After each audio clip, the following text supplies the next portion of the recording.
Day one was really boring. Getting out of LA, hitting some long delays along the way. Pretty soon, it was time for our first fill-up.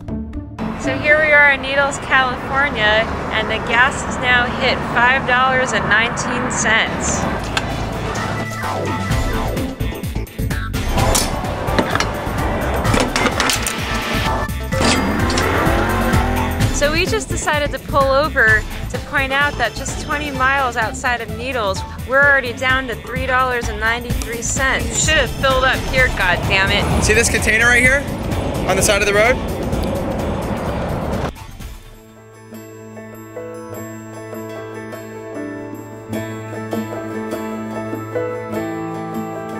The Grand Canyon was incredible, and the condors made it even more memorable.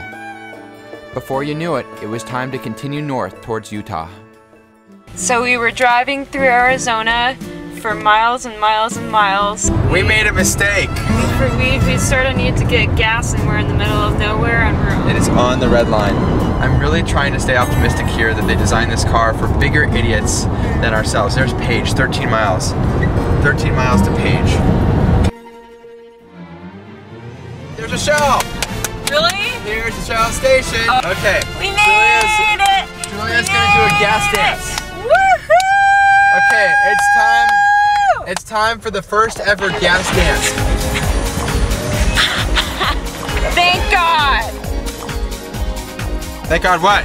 We made it! We didn't have to walk a step except to the pump. We don't even care how much it is here. We're filling it up. I was pretty nervous we were gonna be walking. Thankfully, our moronic misstep didn't leave us trudging through the desert. We were worried about little Henry. We moved onward to a place I had always wanted to see, Bryce Canyon. We didn't want to leave Utah without seeing more of what it had to offer, so we also made stops in Zion and Cedar Breaks, both well worth the price of admission.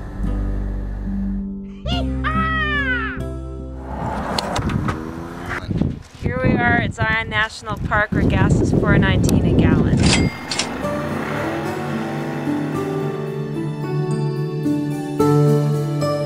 So we're in, where are we? Cedar City. We're in Cedar City in Utah, and it's $4.09 a gallon. Popping off. Well, we're in Salt Lake City, and we found a Costco gas station, luckily, and it's only, how much is it? $3.84. $3.84. It's the first time we found one that's under $4. We continued to head north towards Idaho.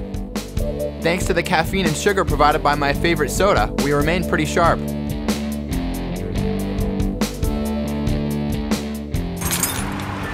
Here we are at Thornton, Idaho to pump gas. Cody wants me to make this really stupid video.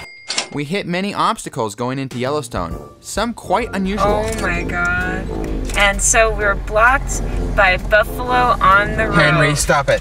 And there's the little baby. Oh my God. Henry. Imagine what would happen if this was in California. At times, Yellowstone felt a little bit like Disneyland, but we saw every animal on the list. And of course, the associated traffic.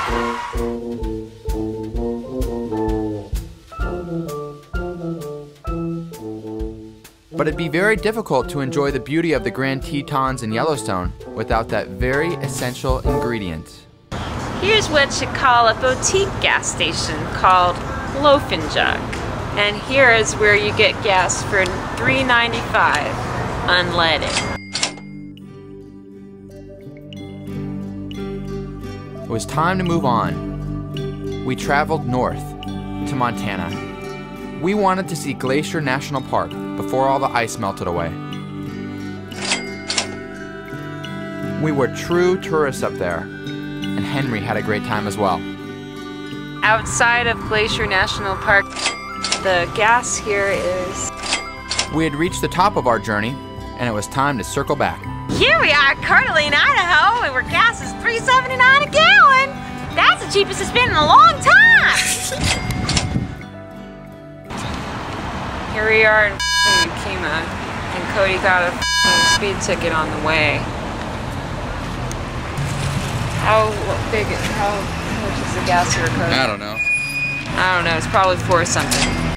Disgruntled travelers, we still decided we wanted to see more as we headed south.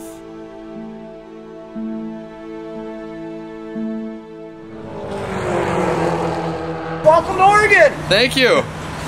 So where they fill the gas for you? Yeah! I hear the state of New Jersey too! Heading back through Oregon, we decided we wanted to see Crater Lake. I knew a shortcut. Our GPS sent us on this little construction road. We thought we were cutting the corner of the major highway.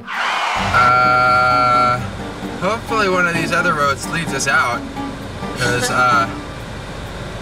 we're trapped in this little maze. Think we're gonna make it out of here alive? Are you trying to be dramatic? Yeah. Where is the f***ing highway? A real road, Julie, what do you think? Woohoo! Thankfully, we did end up making it to Crater Lake. The water was incredibly blue and glassy. Before long, we made it back to Los Angeles. We reflected on our 5,100-mile journey. Was it worth the 182 gallons of gas we consumed? It's hard to put a price tag on these beautiful places. We drove a clean, efficient vehicle, but what about the hundreds of thousands who travel these miles in an inefficient RV? What I do know is that this is a trip that neither Julia, Henry, or I will soon forget.